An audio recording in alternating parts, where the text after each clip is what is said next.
ఈ పునరుద్ధాన దిన ఆదివారం ఆరాధనలోని వాక్యోపదేశము 1వ దినవృత్తాంతములు 17వ అధ్యాయము 13వ వచనం చదువుకుందాం.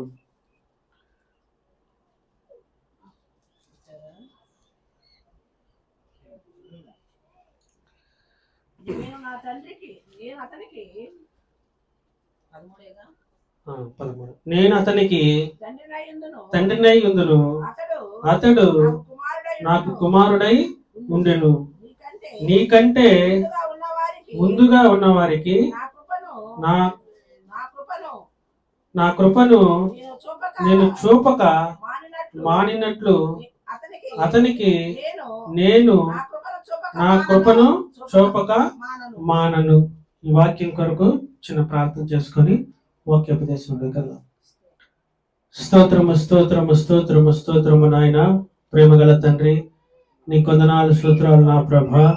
అయ్యా పునరుద్ధాన దిన ఆదివారం ఆరాధనను వాక్యోపదేశం నా ప్రభ, మీరు మాకు తండ్రినై ఉందిరని మాటను గురించి నా ప్రభ మేము ధ్యానం చేయించుండగా మీ పరిశుద్ధాత్మ ద్వారా మాతో మాట్లాడి మమ్మల్ని సరిచేసి మమ్మల్ని నీ రాజ్యాన్ని వారసులుగా మార్చమని మా ప్రభు అయిన యేసు క్రీస్తు నామములో స్తుతించి ప్రార్థించి అడిగి వేడుకుంటున్నాము తండ్రి, ఆమేన్.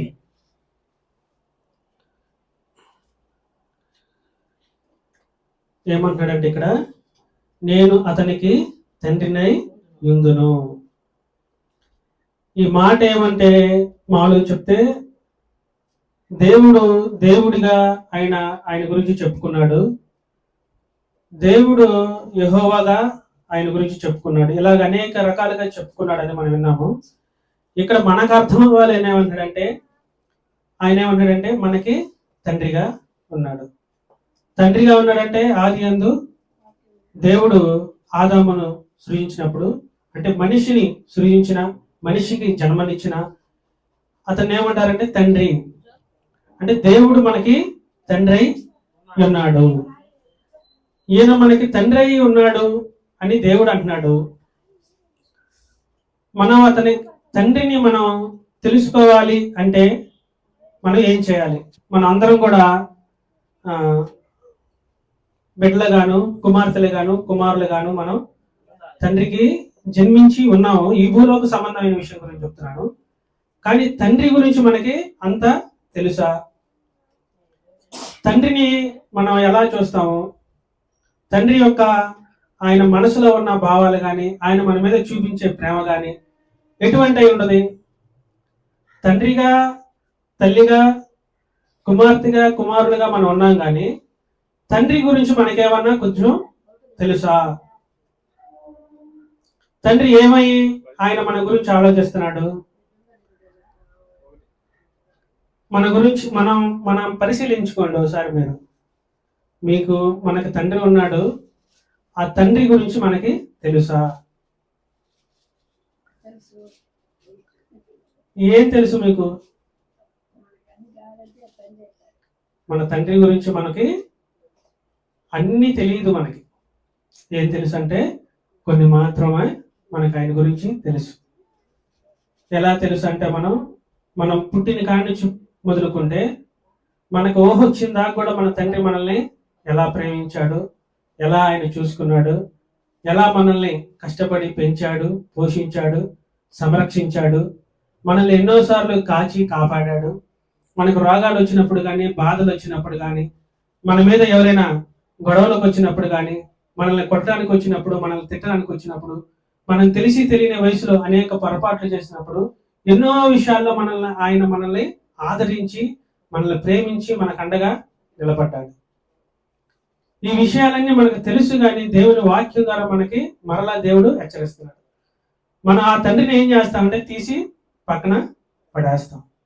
ఎందుకంటే తండ్రి యొక్క విలువ తెలియదు, ఆయన ప్రేమ అనేది చాలా మందికి తెలియదు. ఆయన మనల్ని జన్మనిచ్చిందే కాకుండా మన కోసం అనేక మార్లు, అంటే బైబిల్ వాక్యాల్లో యుద్ధాల్లో నిలబడ్డాడు దేవుడు, అనేక విజయాలు ఆయనకు అందించాడు, అనేక భూములు అందించాడు. ఇంకా నా గురించి తెలుసుకుంటారేమో అని అనేక పనులు మనకి బైబిల్లో ఉన్న తండ్రి అయి ఉన్న దేవుడు ఎలా అయితే మనకి బయలుపరుస్తున్నాడో, ఈ లోక విషయమైన సంబంధమైన విషయాల్లో కూడా తండ్రిగా మనకి అనేక విధాలుగా ఆయన మనల్ని ఆదరిస్తాడు. ఎన్ని విధాలంటే మనం చెప్పుకుంటే మనకి అసలుకి ఎన్నో మనం ఊహించుకుంటే మనకి ఎన్నో బాధలు వస్తాయి. నా తండ్రి ఇంత గొప్ప విషయాలు చేశాడా అని ఆయనకి ఎలా తెలిసిద్ది? ఎన్నో మార్లు ఆయన్ని దండిస్తాడు, ఆమెను దండిస్తాడు, హెచ్చరిస్తాడు, కష్టాల్లో వచ్చినప్పుడు నిలబడతాడు, గొడవలకు వచ్చినప్పుడు నిలబడతాడు, పోలీస్ స్టేషన్లో నువ్వు అందరి ముందు చేతులు కట్టుకున్నప్పుడు నిలబడతాడు, లేదా నీకేదైనా కావాలి అంటే ఆయన అప్పటికప్పుడు ఆయన తీసుకొచ్చి మనకిస్తాడు. ఇలాగ మన తండ్రి చేస్తున్నాడని మనకి ఎలా తెలిసిద్ది? యెహోవా దేవుడు ఈ వాక్యంలో ఏమంటాడంటే, నేను నీకు తండ్రినై ఉందును. అంటే ఈ తండ్రిగా ఉన్నాడని మీకు ముందుగా మీకు ఇట్లా వివరిస్తేనే మీకు వాక్యంలో ఉన్న భావం అర్థమైందని నేను ఇంతసేపు మీకు చెప్తున్నాను. యెహోవా దేవుడు మనకి తండ్రి అయి ఉన్నాడు. ఆయనకి ఎన్ని మార్లు మనకి ఆమెకి కానీ ఆయనకి కానీ మనం చెప్తే వీళ్ళు వింటారా? వినరు. కానీ ఈయన ఎన్నో మార్లు ఆమెను కానీ ఆయన్ని కానీ గద్దిస్తాడు, అండగా నిలబెడతాడు, తప్పు చేసినప్పుడు క్రమశిక్షణలో పెడతాడు, ఆ తప్పుని సరిచేసి వాళ్ళని మంచి పొజిషన్లో నిలబెడతాడు. కానీ ఈ లోక సంబంధమైన తండ్రిగా చెబితే మీకు అర్థమైందని ఈ లోక సంబంధమైన విషయం తండ్రిగా మీకు చెప్తున్నాను. మరి ఇలాగా ఆయన తండ్రిగా ఉన్నాడు గనక ఆయన గురించి తెలియాలంటే ఆమెకు కానీ ఆయనకి కానీ ఎప్పుడు తెలిసిద్ది? చాలా మంది అనుకుంటారు ఆయన లేనప్పుడు తెలిసిద్ది. కరెక్టే. ఇంకా నేను ఆలోచించినప్పుడు ఏమైందంటే ఆయన తండ్రి అయినప్పుడు మాత్రమే తెలిసిద్ది. ఎందుకంటే అప్పుడు దాకా ఆయన తండ్రి అని తెలుసు, కానీ ఆమె తల్లి అయినప్పుడు మాత్రమే తండ్రి గురించి తెలిసిద్ది. ఆయనకేమో తండ్రి అయినప్పుడు మాత్రమే తెలిసిద్ది. ఎందుకు తెలిసిద్దంటే అప్పుడు దాకా ఆయన తండ్రి ఉన్నాడు అని తెలుసు, కానీ తండ్రి ఉన్నాడని చూస్తాడని అందరికీ అర్థమయ్యే విధంగా వాళ్ళకి అనుభవిస్తారు. కానీ స్వయంగా వాళ్ళందరికీ వాళ్ళు అనుభవించాలంటే ఏమవ్వాలి? వాళ్ళు తండ్రి కావాలి. తండ్రి అయినప్పుడు ఆయన చేసిన పనులన్నీ గుర్తుకొచ్చినప్పుడు మనకి ఎంతో బాధ వేసింది. నా తండ్రి ఇలా నా బిడ్డను కాచినట్టుగా, నేను నా బిడ్డను కాచినట్టుగా నా తండ్రి కూడా నన్ను కాచాడు. నా బిడ్డను నేను ప్రేమించినట్టుగా. ఈ స్వభావం ఎందుకు వస్తుంది? ఈ స్వభావం గురించి మనకు కొంచెం తెలియాలంటే క్రీస్తుతో రక్షణ పొంది క్రీస్తులాగా మారబడాలి. క్రీస్తుతో మనం ఆయన బాప్తిసం పొంది ఆయనలాగా మనం మార్చబడాలి. మార్చబడినప్పుడే ఆయన ప్రేమ మనకి అర్థమవుతుంది. మనం ఆయనలాగా మార్చబడకపోతే మనకి ఆయన ప్రేమ అనేది మనకి అర్థం కాదు. అందుకని ఆ వాక్యం ఏముంటదంటే, వస్తే మీకు గుర్తు చేస్తాను. ఆ వాక్యం ఏముంటదంటే ఆ మాట ఉంటుంది అనమాట. ఏంటంటే, మీరు బాప్తిసం పొంది నాలాగా మీరు ఉండాలి, లేదా నాలో మీరు పునరుద్ధానులై లెగవాలంటే మీరు నాలాగా ఉండాలంటారు. అంటే ఆయనలాగా మనం ఉండగలిగితేనే తండ్రి గురించి మనకి తెలిసిద్ది. తండ్రి గురించి మనకు తెలియాలి అంటే మనం మామూలుగా చిన్నపిల్లలకు కానీ, ఒక వయసుకు వచ్చిన వాళ్ళకి కానీ, లేకపోతే అవనస్తులకు కానీ మనం చెబితే ఆయనలో ఉన్న భావం తెలియదు, కానీ తండ్రి ఉన్నాడని మాత్రం తెలుసు. మనకు కూడా దేవుడు అంటే మళ్ళీ మీరు ఏదో అనుకుంటారని చెప్పి ఇక్కడ ఏమని రాసిందంటే తండ్రి అంటే ఇక్కడ దేవుడు అని కూడా మనం వర్ణించుకోవచ్చు. దేవుడి గురించి మనకు తెలియాలి అంటే మనం ఎలా ఉండాలి? దేవుడితో మార్చబడాలి. అంటే దేవుడిలాగా మనం ప్రవర్తించగలగాలి. ఎలాగైతే మనం దేవుడిలాగా ప్రవర్తించగలుగుతామో అప్పుడు దేవుని గురించి అర్థమైంది. ఎప్పుడైతే నువ్వు తండ్రిలాగా మార్చబడతావో అప్పుడు నీకు తండ్రి గురించి అర్థమైంది. ఈ తండ్రి గురించి అర్థమైనప్పుడు మాత్రమే నీకు ఆయనలో ఉన్న స్వభావం, ఆయనలో ఉన్న అనుభవం, ఆయనలో ఉన్న ఆవేదన, లేదా ఆయనలో ఉన్న బాధ, ఆయనలో ఉన్న ప్రేమ, ప్రతీది మనకి తెలిసిద్ది. ఎందుకంటే ఆయనలాగా మార్చబడలేదుగా. మనుషులుగా అయితే మనం లేదా మనుషులుగా ఉన్నారు, కానీ వాళ్ళు రక్షణ పొంది దేవుడి యందు మారు మనసు పొంది వాళ్ళు కొత్త జన్మ ఎత్తి దేవుడితో ఉంటే కనుక దేవుని గురించి అర్థం కాదు. మామూలుగా మనం ఎంత చెప్పినా కానీ వస్తాము లేదా వింటాము. అంటే ఇక్కడ ఉన్న వాళ్ళైనా వస్తారు, వింటారు, మైక్ శబ్దం ద్వారా కూడా వాళ్ళు వింటారు, కానీ వాళ్ళకి గ్రహింపు అనేది రాదు. దేవుడు ఉన్నాడు లేదా తండ్రి ఉన్నాడు. భూమి మీద పుట్టిన మనుషులకు కూడా పిల్లలకు కానీ యవనస్తులు కానీ పిల్లలు కానీ తండ్రి ఉన్నాడు. కానీ ఆయన గురించి తెలుసా అంటే నేను చెప్తున్నాను, వాళ్ళకి తెలియదు. వాళ్ళు ఎప్పుడు తెలుసుకుంటారు అంటే ఆయనలాగా మార్చబడాలి. ఈ భూలోక సంబంధ విషయాలు అయితే ఆయన కానీ ఆమె కానీ తల్లి కానీ తండ్రి కానీ అయితేనే ఆ స్వభావం వాళ్ళకి వస్తేనే వాళ్ళు ఆ గ్రహింపు కానీ ఆ మనస్తత్వం కానీ వాళ్ళకి వస్తుంది, వాళ్ళకి అర్థమయ్యింది. అందుకని దేవుడిగా చెప్తే అర్థం కాదేమో అని నేను మరలా ఈ వాక్యం చూసినప్పుడు నాకు అలా అనిపించింది. ఆ స్వభావాన్ని మీకు వెల్లడి చేస్తున్నాను. తండ్రిగా ఉన్నప్పుడు ఏమవుతుందంటే మనం ఆయన గురించి మనం తెలుసుకోవడానికి బాగా దగ్గర అవుతాం.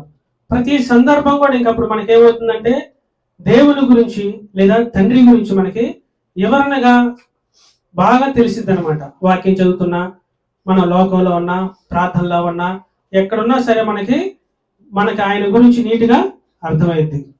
సరే, రెండోది చదువుకుందాం. కీర్తనల గ్రంథము 89వ కీర్తన 26, 27.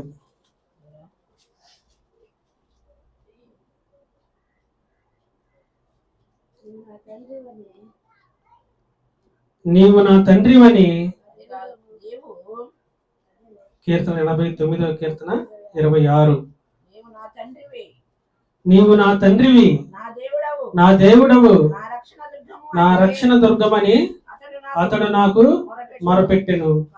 కావున నేను అతన్ని నా జ్యేష్ఠ కుమారునిగా చేయుదును, భూరాజులలో అత్యున్నతినిగా ఉంచెదను.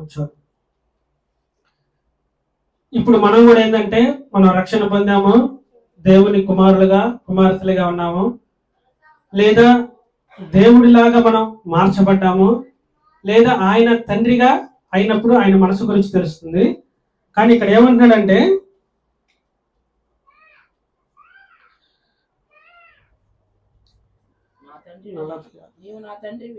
నీవు నా తండ్రివి, నా దేవుడవు, నా రక్షణ దుర్గమని అతడు మొరపెట్టాను. అంటే మనం ఏమనుకుంటామంటే మనం దేవుడికి మొరపెడతాం. ఎలా మొరపెడుతున్నాము?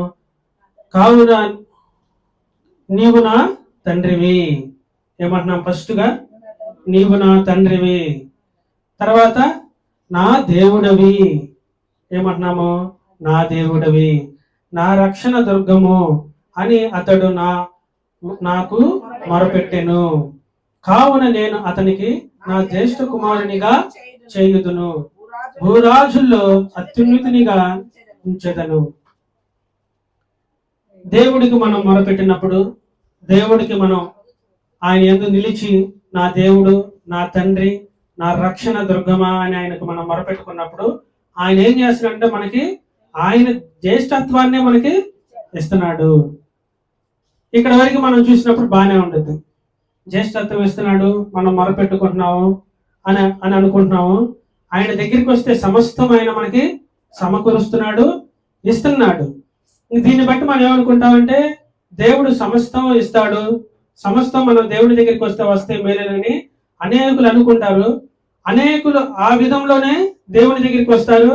దేవునితో లేదా ఆయన తండ్రితో, ఆయన రక్షించే ఆయనతో ఆయన మాట్లాడుకొని జ్యేష్ఠత్వం పొందుకొని అనేక మేలులు పొందుకోవాలని వాళ్ళు ఆశపడతారు. కానీ దేవుని వాక్యం ఏం చేస్తుందంటే మీరు అలా అనుకున్నప్పుడు నేను మీకు తండ్రిగా ఉంటాను, మీకు రక్షకుడిగా ఉంటాను, కావాలంటే మీకు ద్వేషం ఇస్తాను. కానీ మీరు ఏం చేస్తున్నారు తర్వాత చదువు మరి 30 అధ్యాయం చదువు కీర్తనలే.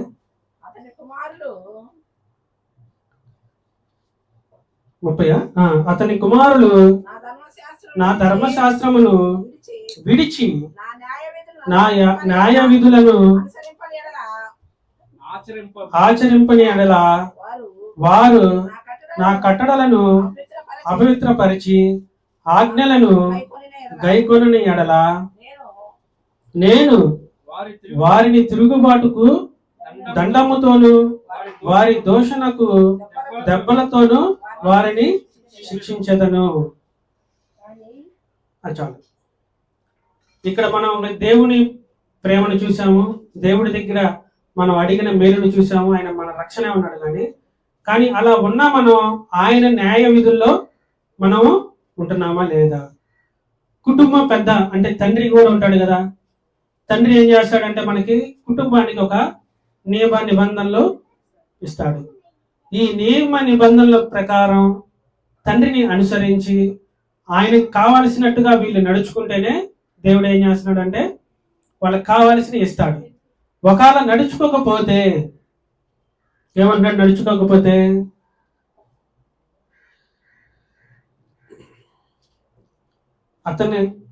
అతని కుమారులు నా ధర్మశాస్త్రాన్ని విని విడిచి నా న్యాయ విధులు ఆచరించని ఎడల వారు నా కట్టడలను అపవిత్రపరిచి నా ఆజ్ఞలను గైకొనని ఎడల నేను వారి తిరుగుబాటునకు దండముతోను వారి దోషణముకు దెబ్బలతోను వారిని శిక్షించదను.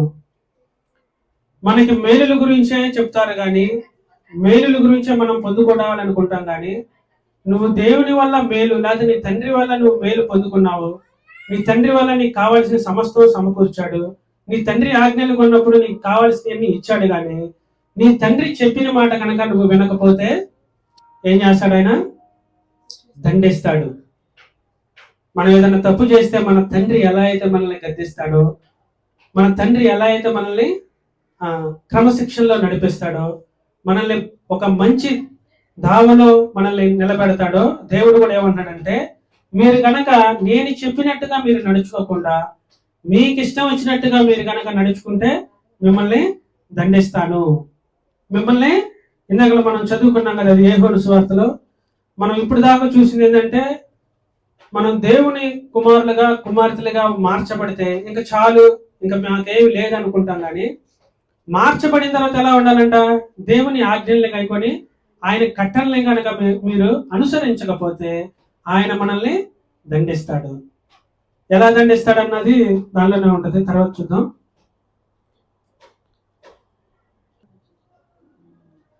మరియు నేను మిమ్మును చేర్చుకొందును, నీకు తండ్రినై ఉందును, మీరు నాకు కుమారులై కుమార్తెలనై ఉందురని సర్వశక్తి గల ప్రభువు చెప్పుచున్నాడు. ఏంటంట? మనల్ని ఎవరు చెప్తున్నారు?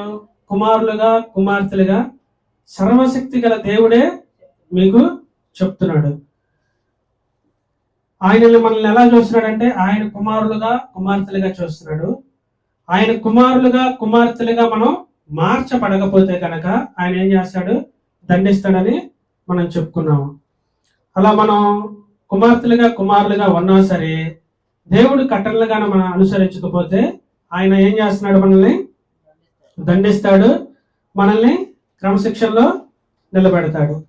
ఇలా దండించి నిలబెట్టితేనే మనం ఒక్కోసారి ఏమనుకుంటామంటే మనకి ఎందుకు ఈ శ్రమ వస్తుంది అంటే తండ్రి వల్ల కూడా మనం ఒకసారి ఏం చేస్తామంటే ఆయన మనల్ని దండించినప్పుడు కానీ శిక్షించినప్పుడు కానీ ఏం చేస్తామంటే మనల్ని తండ్రిని, ఈ లోకంలో ఉన్న మనుషులు తండ్రిని దూషించి ఆయన్ని అవమానించి ఆయనందు భయభక్తులు కోల్పోయి ఈయన ఇష్టాసరంగా జీవిస్తూ ఉంటాడు. జీవించటమే కాకుండా ఆ తండ్రినే దూషిస్తాడు. ఇలా దూషించడం వల్ల ఏమవుతుంది? ఆయన క్రమశిక్షణలోకి వస్తాడా? తండ్రిని దూషించిన ఎవరైనా క్రమశిక్షణలోకి వస్తారా? తండ్రి ఆజ్ఞల్ని గైకొని ఆయన యందు నమ్మిక ఉంచి ఆయన చేసిన పనుల్ని ఆయన అనుసరిస్తేనే, దేవుని ఆయన కట్టడలో నడిస్తేనే తండ్రి ఆయన్ని చేర్చుకుంటాడు. ఇలా చేర్చుకోకుండా నీకు ఇష్టం వచ్చినట్టుగా నీ జీవిస్తే ఆయన చేర్చుకోడు.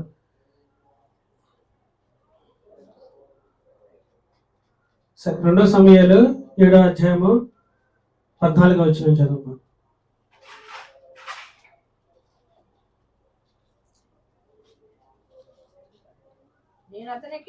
నేను అతనికి తండ్రినై ఉండును, అతడు నాకు కుమారుడై ఉండును. అతడు పాపము చేసిన ఎడల నరుల దండముతోను మనుషులకు తగులు దెబ్బలతోను అతన్ని శిక్షించును గాని చాలు. ఏంటంటే ఇక్కడ దేవుడు మనల్ని ప్రేమిస్తాడని తెలుసు, దేవుడు మనల్ని కరుణిస్తాడని తెలుసు, దేవుడు మనల్ని ఆదరిస్తాడని తెలుసు, దేవుడు మనల్ని రక్షణ ఇస్తాడని తెలుసు, దేవుడు ఆయన రాజ్యానికి చేర్చుకుంటాడని తెలుసు. కానీ ఇక్కడ ఏం మాట్లాడుతున్నాడంటే, నేను అతనికి తండ్రినయ్యి ఉండును, అతడు నాకు కుమారుడై ఉండును, అతడు పాపము చేసిన ఎడల నరుల దండముతోను మనుషుల తగులు దెబ్బలతోనూ అతన్ని శిక్షిస్తును గాని. ఇప్పుడు మనం తెలుసుకోవాల్సిన మాట ఏంటంటే, దేవుణ్ణి గనక మనం ఒకసారి ఆయన కుమారులుగా మనం ఉండి ఆయన్ని మనం ఒకసారి తండ్రిగా అనుభవించి తండ్రిగా ఒప్పుకుంటే కనుక దేవుడు కూడా మనల్ని శిక్షిస్తాడు. మనకి ఎలాంటి ఇబ్బందులు కానీ, బాధలు కానీ, కష్టాలు కానీ, కుటుంబం పట్ల కానీ, మన తండ్రి పట్ల కానీ వచ్చినాయి అంటే దానికి అర్థం ఏంటంటే నువ్వు సరిగ్గా నడుచుకోవట్లేదు. ఎందుకు నడుచుకోవట్లేదంటే దేవుని వాక్యం ఏం చెప్తుందంటే, నరుల దండముతోనూ మనుషులకు కలుగు దెబ్బలతోనూ. ఎలా శిక్షిస్తాడంట? మనుషులకు కలిగే దెబ్బలు అంటే మన మనసుకు కానీ మన శరీరానికి కానీ దెబ్బలు కలుగుతున్నాయి అంటే రెండు విధాలైన ఇబ్బందులు మనకు వస్తాయి. ఒక్కొక్క లేదా తండ్రులు ఇక్కడ మనం మాట్లాడుకోవాలనుకుంటే తండ్రులు ఎవరు ఉన్నారంటే మనకి ఇద్దరు తండ్రులు. అంటే అందుకనే సర్ప సంతానమా అంటాడు. సర్ప సంతానము అంటే అక్కడ ఒక కుమారులు కుమార్తెలు ఉన్నారు, దేవుని సంతానంగా అక్కడ కుమారులు ఉన్నారు. దేవుని సంతానంగా ఉండి కూడా నువ్వు ఏదైనా తప్పు చేస్తే ఏమన్నాడు? నిన్ను మనుషుల దండముతో కూడా, అంటే మనుషులు కూడా మనల్ని ఇబ్బందులు సరిచేస్తారు. అంటే ఈ ఇబ్బందులు ఎందుకు వస్తున్నాయి అంటే, దేవుడు ఉన్నాడు, మా తండ్రి మాకున్నాడు, మేము సరి చేసుకొని నడుచుకోవడానికి దేవుడు మనకు పెట్టిన ఇబ్బందులు అనుకోవాలి తప్ప ఇలాగే ఎందుకు చేస్తున్నాడు దేవుడు? ఒక కుమారుడు ఉన్నాడు, ఆయన ఉదాహరణగా మనం మాట్లాడుకుంటే ఆ కుమారుడు తనకి ఒంట్లో బాగాలేదు అనుకుందాం. ఒంట్లో బాగానప్పుడు తండ్రి కుమారుడు ఇద్దరు కలిసి ఒక దూరంగా వస్తా ఉన్నారు, లేకపోతే హాస్పిటల్కి వెళ్ళి వస్తా ఉన్నారు.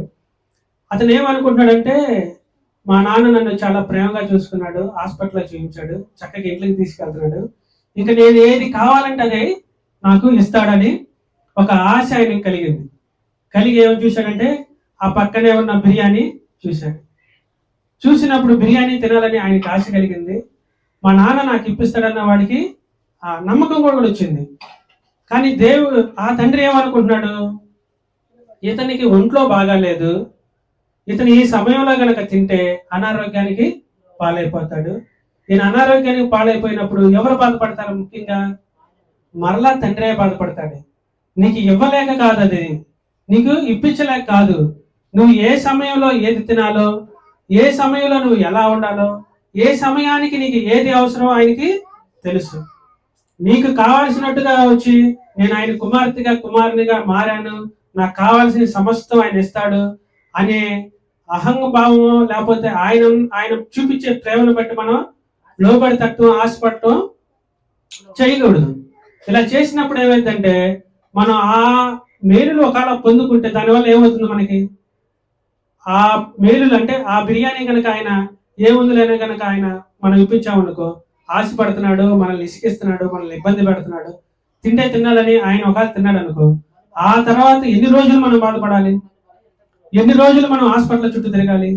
ఇలాగ దేవుడి దగ్గర మనం ఆయన కుమార్తెలుగా మనం మార్చబడ్డాము. ఆయన గురించి తెలుసుకోవడం కోసం ఆయన స్వభావంలో మనం ఉన్నాము. ఆయన స్వభావంలో మనం ఉన్నప్పుడు ఇలా మనం ఇంక చేస్తామా? ఆయన స్వభావం అంటే ఏంటంటే,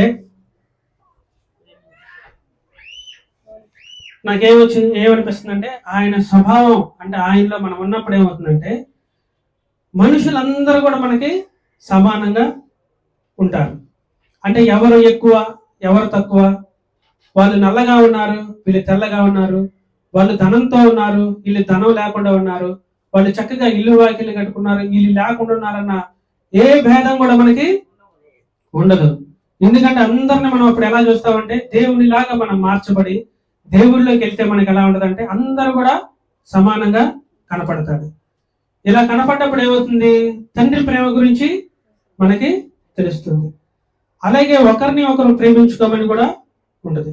ఒకరిని ఒకరు ప్రేమించుకోవాలంటే ఇప్పుడు తండ్రి స్వభావంలోకి మనం వెళ్ళి తండ్రిలాగా మార్చబడితే మనకి తండ్రి గురించి తెలుస్తుంది. అదే కుటుంబ సమస్యల గురించి మనం మాట్లాడుకుంటే అత్త గురించి కోడలికి తెలుసా?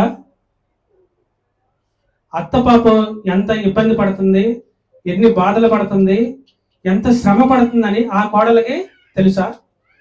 తెలీదు. కానీ అత్త మాత్రం ఉంది. ఈ అత్త ఉంది, ఆమెని చూసినప్పుడు ఆమెని ఆ పెళ్లి సంబంధానికి వెళ్ళినప్పుడు చూసింది, ఆమె కూతురుగానో కోడలుగానో అంగీకరించింది, ఆమెని ఇంటికి తీసుకొచ్చింది, ఆమె పాదాలు కడిగి ఇంట్లోకి చేర్చుకుంది. ఆ ఇంట్లోకి చేర్చుకోవడం కాకుండా ఆమెకున్న ఆస్తిలో కూడా నేను భాగవేస్తానని ఆ కోడలు ఆ మామ చెప్తారు. కానీ ఇలా అత్త మామలు ఉన్నారని తెలుసు, కానీ ఆ అత్తకున్న స్వభావం కానీ ఆమెకున్న ఆలోచన కానీ ఆమెకు తెలుసా? తెలియదు. ఆమెకున్న ఆరోగ్య పరిస్థితులు తెలుసా? ఆమె అనారోగ్యంతో ఉందో, బాధల్లో ఉందో, లేదా ఏమన్నా అప్పుల బాధల్లో ఉందో, లేదా అనేకులు ఆమెను దూషిస్తున్నారో అవమానిస్తున్నారో, లేదా ఈ వయసుకు వచ్చినాక ఆమెకి తోడు కావాలనో ఆమెకు తెలుసా? అంటే ఏ మాత్రం కూడా తెలియదు. కానీ అత్త మాత్రం ఉంది. కానీ ఈ కోడలకి ఎప్పుడు తెలిసింది? ఆమె ఒక అత్త అయినప్పుడు మా అత్త ఇంత బాధపడిందా, లేదు మా అత్తని నేను ఇంత బాధ పెట్టానా అనే స్వభావం ఆమెకు ఎప్పుడు తెలుస్తుందంటే ఆమె అత్త అయినప్పుడు తెలుస్తుంది. ఈ అత్త కూడా ఎలా ఆలోచించాలంటే ఆమె నా కింద బానిసత్వంగా రాలేదు, ఆమె బానిసగా నేను చూడకూడదు, నేను అక్కడి నుంచి వచ్చిన దాన్నే కదా, నేను ఎన్నో అవమానాలు పడ్డాను, ఎన్నో బాధలు పడ్డాను, ఎన్నో నిందలు పడ్డాను, నా కోడలుగా వచ్చిన నా కూతురు అలా అవమానపడకూడదు. వీళ్ళిద్దరు ఏం కావాలంటే ఒకళ్ళొకళ్ళు ప్రేమించుకొని ఒకళ్ళొకళ్ళు ఆదరించుకొని వాళ్ళ జీవితాలు వాళ్ళు కొనసాగించారు. ఇందుకు ఈ మాట చెప్పానంటే దేవుడి స్వభావం కనుక మనకు వస్తే మనకేమొస్తుందంటే ఒకళ్ళ మీద ఒకళ్ళకి ప్రేమ కలుగుతుంది. ఈ ప్రేమ స్వభావం అనేది మన దగ్గర లేకపోతే కనుక మనకి ఎవరిని చూసినా దేశంగానే కనపడుతుంది. సొంత కొడుకును చూసినా కానీ మనకి దేశంగానే కనపడుతుంది, సొంత కూతురుని చూసినా మనకి దేశంగానే కనపడుతుంది, సొంత తండ్రిని చూసినా కానీ దేశంగానే కనపడుతుంది. వాళ్ళలో మనకి ప్రేమని మనం చూడలేదు. అలాగే ఒకళ్ళ స్వభావంలో నుంచి మనం ఎప్పుడైతే ఇంకొకళ్ళ స్వభావంలోకి వెళ్తామో ఆ స్వభావంలోకి వెళ్ళినప్పుడు మాత్రమే వాళ్ళ గురించి మనకి తెలిసిద్ది. కానీ ఎవరి స్వభావాలు వాళ్ళ దగ్గర ఉంచుకొని, అంటే మనం తండ్రిగా మార్చబడితే మనకు ఎలా తెలుస్తుందో మనం కూడా వాళ్ళ స్వభావంలోకి వెళ్ళి మనం వాళ్ళని మార్చుకోవాలి. అంతేగాని మనకు ఉన్నట్టుగా మనం జీవిస్తున్నట్టుగా మనం జీవించి ఎవరు ఎటుపోతే నాకేముందులే, ఎవరు ఎక్కడుంటే నాకెందుకులే అనుకోకుండా ఒకళ్ళని ఒకళ్ళ స్వభావంలో మనం జీవించాలి. ఒకళ్ళని ఒకళ్ళని అర్థం చేసుకున్నప్పుడు మాత్రమే ఆ ప్రేమ అనేది మనకి కలుగుతుంది, అది తెలుస్తుంది మనకి. సరే, రోమా పత్రిక 6:5 చదవమా. మనం ఎలా ఉండాలంటే ఒకళ్ళనొకళ్ళని అర్థం చేసుకొని ఒకళ్ళ పట్ల ఒకళ్ళు మనం ప్రేమ కలిగి మనం ఉండి వాళ్ళ స్వభావంలో మనం జీవించినప్పుడే వాళ్ళ గురించి మనకు తెలుస్తుంది. దేవుని గురించి మనకు తెలియాలంటే ఆయన స్వభావంలోకి ఆయనలాగా మనం మార్చబడితేనే మనకు తెలుస్తుంది. కానీ ఆయనలాగా మనం మార్చబడకోకుండా వచ్చి నామకార్థానికి వచ్చి మనం ఆరాధనలో పాల్గొంటున్నాం, లేదా ఏదో బాప్టిజం తీసుకున్నాం, ప్రార్థనకి వెళ్తున్నాం, రక్షణలో వస్తున్నాం అంటే దేవుని గురించి మీకు ఎన్నటికి కూడా తెలియదు. దేవుని గురించి మనకు తెలియాలి అంటే ఆయనలాగా లేదా ఆయన స్వభావంలో మనం మార్చబడాలి. ఆయనలాగా మనం కడగబడుతున్నాం, కానీ ఆయనలాగా మనం మార్చబడట్లేదు. అందుకే ఈ లోక సంబంధమైన తండ్రిగా మనం తెలుసుకోవాలంటే ఆయన ఎలా అయితే తండ్రి అవుతున్నాడో పరలోకమందు ఉన్న నీ తండ్రిని నువ్వు తెలుసుకోవాలనుకుంటే ఆయనలాగా నువ్వు మార్చబడాలి. మార్చబడకపోతే నీకు అర్థం కాదు. చదవమ్మా. 6:5 మరియు ఆయన మరణం యొక్క సాదృశ్యమందు ఆయనతో ఐక్యము గలవారమైన ఎడల ఆయన పునరుద్ధానము యొక్క సాదృశ్యమందును ఆయనతో ఐక్యము గల వారమై యుందుము. ఎలా ఉండాలంటే ఇప్పుడు దాకా మనం చెప్పుకున్నాం కదా, మనం ఒకళ్ళ స్వభావం మనకు అర్థం అవ్వాలంటే ఎలా ఉండాలంట, ఆయనలో లేదా ఆయనతో మనం ఐక్యంగా మార్చబడాలి. అలా మార్చబడకపోతే ఏమవుతుందంటే ఆయన గురించి మనకి అర్థం కాదు. వస్తున్నాము అంటే ఈ లోకంలో సంబంధమైన విషయం, ఆ కొడుకుకి తండ్రి ఉన్నాడని తెలుసు కానీ ఆ తండ్రి యొక్క స్వభావం కానీ ఆయన చేసే క్రియలు కానీ ఆయన చేసే పనులు కానీ ఎటువంటి కూడా మనకి అర్థం కాదు. కానీ తండ్రి ఉన్నాడు కదా, అలాగే దేవుడు అనే తండ్రి నీకు ఉన్నాడు కదా. ఈ తండ్రి ఉన్నప్పుడు నువ్వు ఆయనలో ఐక్యం అవ్వకుండా ఉంటే ఏమవుతుంది, నీకు ఆయన గురించి నీకు ఎన్నటికి కూడా తెలియదు. ఆయన ప్రేమ నువ్వు ఎన్నటికి కూడా గ్రహించలేవు. గ్రహించే సమయం నీకు రావాలి అంటే దేవుడు ఇచ్చిన ఆయుష్లని నువ్వు రక్షణ పొందాలి, దేవుడిలో నువ్వు ఐక్యం అవ్వాలి, దేవుని గురించి నువ్వు తెలుసుకోవాలి. ఇలా తెలుసుకోకపోతే నీకు ఎప్పుడు కూడా తెలియదు. తర్వాత చదువు 6 కూడా. ఏమనగా మనమికను పాపమునకు దాసులము కాకుండుటకును పాప శరీరము నిరర్థకమునట్లు మన ప్రాచీన స్వభావమును ఆయనతో కూడా సిలువ వేయబడెను పెరుగుదము. మన స్వభావం ఏమవ్వాలంట, మన ప్రాచీన స్వభావం ఆయనతో కూడా సిలువ వేయబడితేనే మనం ఆయనలాగా మనం మార్చబడతాం. మనం ఆయనలాగా మార్చబడకోకుండా ఏదో మనం వస్తున్నాము, ఏదో 4 మాటలు వింటున్నాము అంటే, మాటలు అంటే మీకు ఇంకా అర్థం అవ్వాలంటే ఏదో ఆ కుమారుడు వెళ్తున్నాడు, వస్తున్నాడు, ఇంట్లో పెట్టిన తిండి తింటున్నాడు, స్నానం చేస్తున్నాడు, వెళ్తున్నాడు, ఆయనకి ఇష్టం వచ్చినట్టుగా ఆయన తిరుగుతున్నాడు. కానీ ఆయన స్వభావం మాత్రం ఆయనకి అర్థం అవ్వట్లేదు. ఇట్లాగే దేవుని స్వభావం కూడా మనకి, మన సంఘానికి వస్తున్నాము, చర్చిలో కూర్చుంటున్నాము, ప్రార్థన చేసుకుంటున్నాము, వాక్యం వింటున్నాము, ఆయన ద్వారా మేలులు పొందుతున్నాము, లేదా ఆయన పెట్టిన శిక్షను కూడా అనుభవిస్తున్నాం. కానీ ఆయన ఎందుకు అలా ప్రవర్తిస్తున్నాడు, ఎందుకు అలా చేస్తున్నాడు అన్న విషయాలు మాత్రం మనకి గ్రహింపు రావట్లేదు, మనం తెలుసుకోలేకపోతున్నాం. మనం అలా తెలుసుకున్నప్పుడే దేవుని స్వభావంలో మనం మార్చబడతాం. దేవుని స్వభావంలో గనక మనం మార్చబడ్డామంటే గనక ఇక మనకి ఎలా ఉంటదంటే సంతోషంగా ఉంటది, అందరి పట్ల ప్రేమ కలిగి ఉంటది, అందరిని కూడా అర్థం చేసుకునే స్వభావం మనకి వస్తుంది.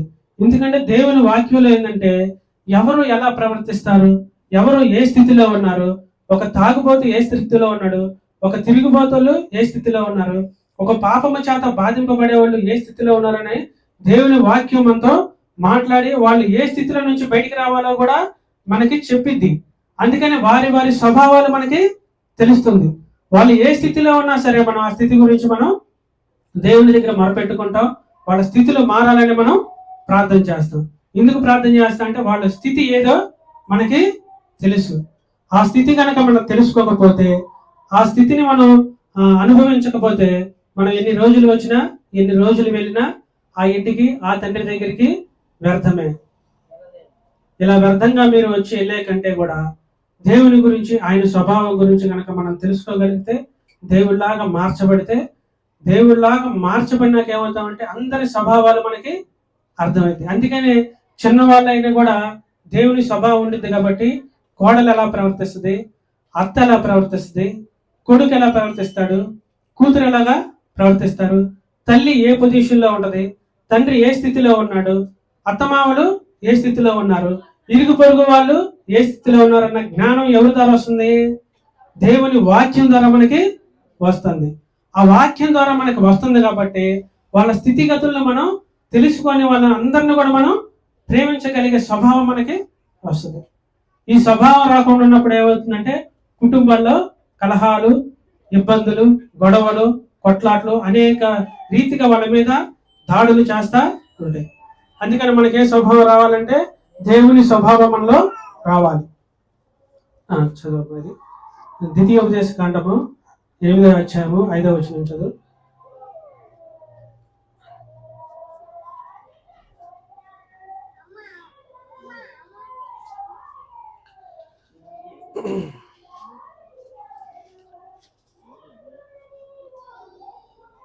సమయం కూడా వచ్చింది. ద్వితీయోపదేశ కాండము 8వ అధ్యాయం 5వ వచనం. ఒకడు తన కుమారుని ఎట్లు శిక్షించునో అట్లే నీ దేవుడైన యెహోవా నిన్ను శిక్షించుడని నీవు తెలుసుకొని ఆయన మార్గములో నడుచుకున్నట్లు ఆయనకు భయపడినట్లు నీ దేవుడైన యెహోవా ఆజ్ఞలను గైకొనవలెను. ఇక్కడ ఏమంటాడంటే, ఒకడు తన కుమారుని ఎట్లు శిక్షిస్తాడు. మన కుమారుడు అంటే మనకి దేవుడుగా మాట్లాడట్లేదని మళ్ళీ మనం ఇలా మాట్లాడుకుంటాం. కుమారుడు తప్పు చేస్తే తండ్రి ఎలా శిక్షిస్తాడు? ఆయన్ని చంపాలని శిక్షిస్తాడా? ఆయన కాళ్ళు చేతులు ఎరగొట్టాలని శిక్షిస్తాడా? ఆయన పాపంతో వాడు నాశనం అయిపోవాలని శిక్షిస్తాడా? ఎన్నటికలాగా శిక్షించడు. అతను కొట్టే దెబ్బలు కూడా ఎక్కడ కొట్టాలో అక్కడే కొడతాడు. ఆయనకి దెబ్బ తగిలిద్ది కానీ ఆయనకి ఏ హాని కూడా చేయడు. ఆ హాని చేయకోకుండా మన ఆలోచన విధానం అంటే దేవుళ్ళో ఉన్న వాళ్ళు మాత్రం ఇలాగా దండిస్తారు. ఎలా దండిస్తారంటే, తన కుమారుడు ఏదన్నా తప్పు చేసినప్పుడు ఎలాగైతే ఆ కుమారుని ఆ తండ్రి గద్దిస్తాడో మనం కూడా అలా తప్పు చేసినప్పుడు మనల్ని కూడా దేవుడు మనకి ఏది హాని కాకుండా అయినా మనల్ని గద్దిస్తున్నాడు, శిక్షిస్తున్నాడు. ఈ శిక్ష ఎందుకు వచ్చింది నాకు అనుకునే కన్నా ఈ శిక్షల నుంచి నేను ఎలాగా బయటపడాలి, ఈ శిక్షల నుంచి నేను ఎలాగా మారు మనసు పొందాలి, ఈ శిక్షను నేను ఎలాగ తప్పించుకోవాలనుకోవాలి తప్ప నువ్వు ఈ శిక్ష నాకు ఎందుకు వేసాడని చెప్పి బాధపడతారు.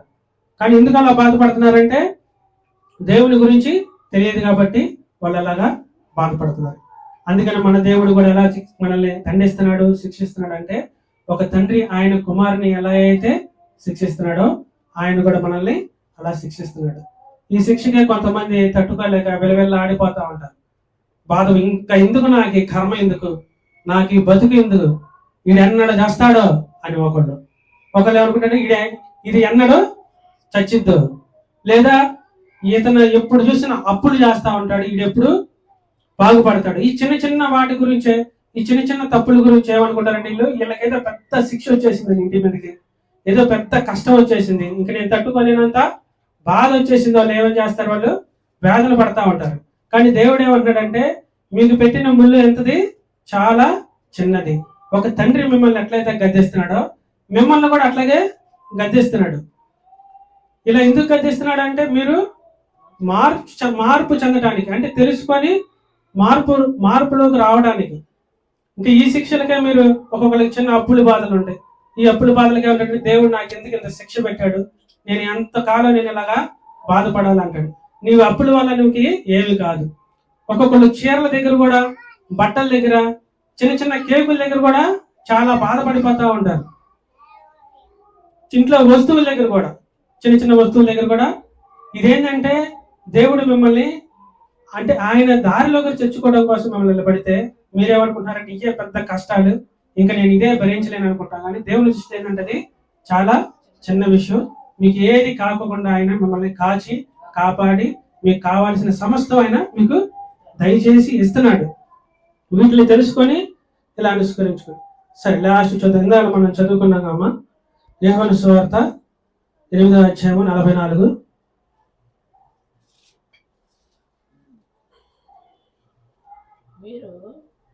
నిమిషం. 8వ అధ్యాయము 44 చదువు. మీరు మీ తండ్రి యగు అపవాది సంబంధులు, మీ తండ్రి దురాశలు నెరవేర్చుకోరుచున్నారు. ఆది నుండి వాడు నరహంతకుడై ఉండి సత్యమందు నిలిచిన వాడు కాడు, వాని అందు సత్యమే లేదు. వాడు అబద్ధమాడినప్పుడు తన స్వభావము అనుసరించియే మాట్లాడును. వాడు అబద్ధికుడును అబద్ధమునకు జనకుడై ఉన్నాడు. ఏంటంటే మీ తండ్రి దురాశలను నెరవేర్చుకోరుచున్నాడు. ఆది నుండి వాడు నరహంతకుడై ఉండని, సత్యము నిలుచువాడు కాదు. ఏంటంటే మనం ఇప్పుడు దాకా దేవుని గురించి చెప్పుకున్నాం, కానీ అపవాది గురించి కూడా మనం చెప్పుకున్నాం. దేవుడు ప్రేమించే అంటే దండం కానీ ఆయన ప్రేమించే విధానాల గురించి కానీ మనం తెలుసుకున్నాం. కానీ ఇప్పుడు ఇక్కడ ఎవరు వచ్చారంటే అపవాది వచ్చేసాడు. వీడేం చేస్తాడు? వీడికి సత్యం అనేదే తెలియదు. ఈ సత్యం అనేదే తెలియకపోతే వాడు ఎలా జీవిస్తాడు? మొన్న ఒకళ్ళు మాట్లాడుకున్నప్పుడు నేను విన్నాను, ఒక తండ్రి తన కొడుకుని మందు అంటే తాగటానికి తీసుకెళ్తున్నాడు బండి ఎక్కించుకొని. తండ్రి కొడుకులు ఇద్దరు కలిసి మందు తాగుతున్నారు. ఇలా తాగుతున్న కుటుంబాల్లో నెమ్మది ఉంటుందా?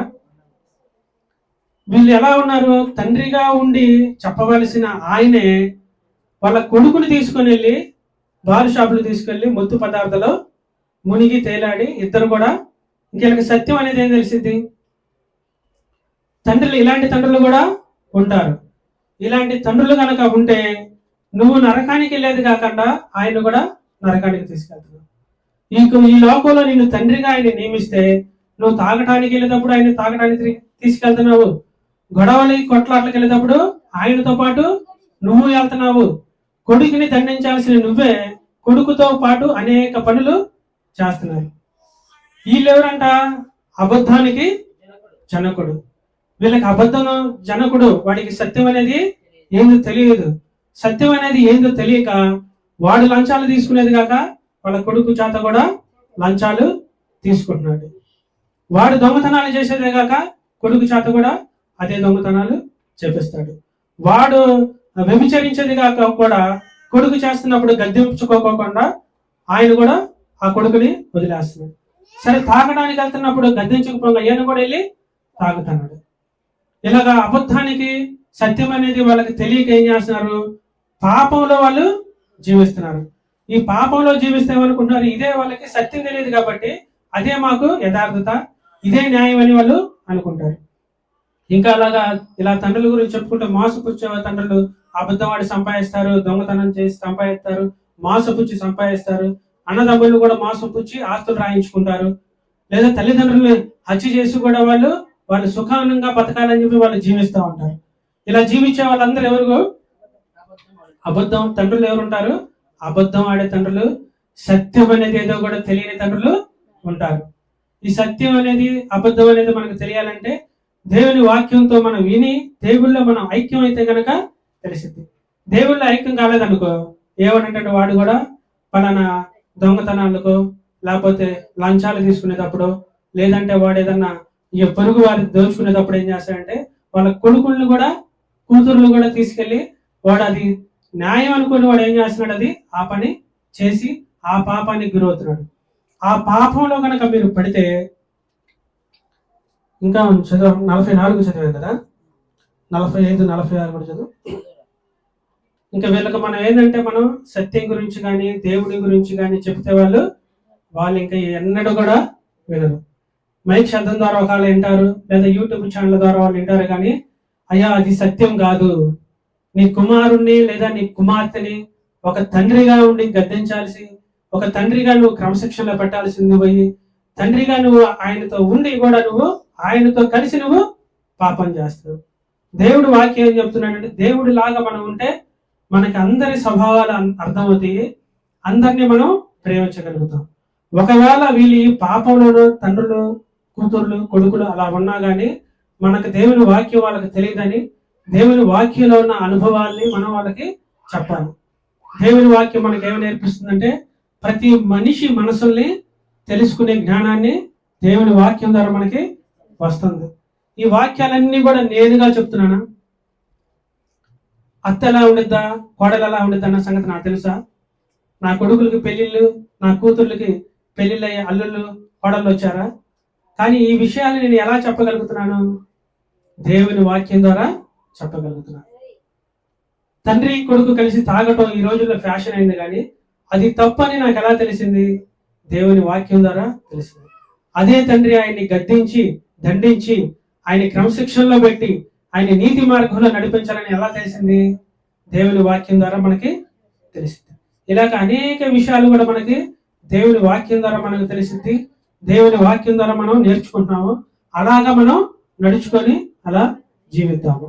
ఈ చిన్న వాక్యాన్ని దేవుడు మన హృదయాల్లో నుంచి మనం ఎలా ప్రవర్తించాలి, ఎవరికి మనం కుమారులు కుమార్తెలు, సర్ప సంతానానిక, అపవాదిక, దేవుడిక అన్నది మన మనసుల్లో అటువంటి స్వభావాలు ఎవరికైనా ఉంటే, మన మనసుల్లో ఎవరికైనా అటువంటి చెడు అంటే దేవుని పట్ల ఉన్నప్పుడు మనం ఎలా ప్రేమించాలి, సాతాను పట్ల ఉన్నప్పుడు మనం ఎలా ప్రేమించాలన్నది మన మనసుల్లో మన బిడ్డల పట్ల కానీ, మన మనసుల్లో మన పిల్లలు అలా తప్పు చేసినప్పుడు మనం ఖండిస్తున్నామా లేదా, మనం ఎలా జీవిస్తున్నాము, ఎలా నడుచుకుంటున్నాం అన్నది మనం తెలుసుకొని మనం కూడా అలా జీవించి మన పిల్లల్ని మన కుటుంబాన్ని మనం సరి చేసుకొని ఈ లోకంలో ఉన్న కుటుంబాన్ని కట్టబడాలి. పరలోక రాజ్యంలో దేవుని రాజ్యం కూడా మనం కట్టబడి అక్కడ కూడా వారసులు అవ్వాలని దేవుని వాక్యం మనతో హెచ్చరించి మాట్లాడింది. సరే, చిన్న ప్రార్థన చేసుకుందాం. స్తోత్రము స్తోత్రము స్తోత్రము నాయన, ప్రేమగల తండ్రి, నీ కొందనాలు స్తోత్రాలు నా ప్రభ. అయ్యా, ఈ ఉదయకాల సమయం నా ప్రభ, ఈ పునరుద్ధాన దిన ఆదివారం ఆరాధనలో నా ప్రభ, అయ్యా మీరు మాకు తండ్రిగా ఉండే జరిగే అయ్యా మేలులు గాని, అయ్యా దెబ్బలు గాని, అయ్యా నిందలు గాని, అవమానాలు గాని ఎటువంటి అయినా సరే నా ప్రభ, అయ్యా మీరుండి నా ప్రభ మమ్మల్ని నీతి మార్గంలో మార్చడానికి నా ప్రభ మీరు బోధించిన వాక్యాన్ని బట్టి నీ కొందనాలు స్తోత్రాలు నా ప్రభ. అలాగే నా ప్రభ, అయ్యా సర్ప సంతానము లేదా జ్ఞానం లేని తండ్రులు నా ప్రభ, అనేకులు ఈ లోకంలో నా ప్రభ జీవిస్తూ తన పిల్లల్ని, తన కోడల్ని, కూతుర్ని, అయ్యా అల్లుల్ని అందరినీ నా ప్రభ ఆయన నాశనం చేసుకుంటా కుటుంబాన్ని ఇబ్బందులు పరుస్తా నా ప్రభ. అయ్యా వాళ్ళందరినీ పాపంలో పడేస్తున్నారు. అయ్యా వాళ్ళకి నీతి మార్గం అనేది ఏదో తెలియదని అయ్యా మీ వాక్యం చెబుతుంది. వాళ్ళకి నీతి మార్గం నేర్పించిన ప్రభ, వాళ్ళ కుటుంబాలు నా ప్రభ కట్టబడిన ప్రభ, అయ్యా నీతిగా జీవించి ఈ లోకమందు నీతిగా జీవించి కుటుంబాన్ని కట్టుకోవాలి నా ప్రభ. పరలోకమందు కూడా నా ప్రభ ఆ నీతిగా జీవించి ఆయన రాజ్యానికి వారసులు కావాలని ఈ వాక్యం ద్వారా మీరు మాతో మాట్లాడిన విధానాన్ని బట్టి నీకు వందనాలు స్తోత్రాలు చెల్లించుకుంటూ మా ప్రభు అయిన యేసు క్రీస్తు నామములో స్తుతించి ప్రార్థించి అడిగి వేడుకుంటున్నాము తండ్రి. ఆమేన్.